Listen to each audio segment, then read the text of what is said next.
So we're slowly starting to get that chicken to crisp off.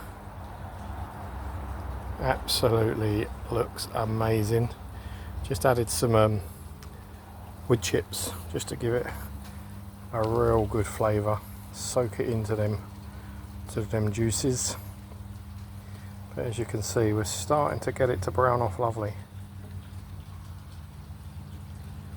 I am really looking forward to tasting this with a nice Greek salad that's been prepared.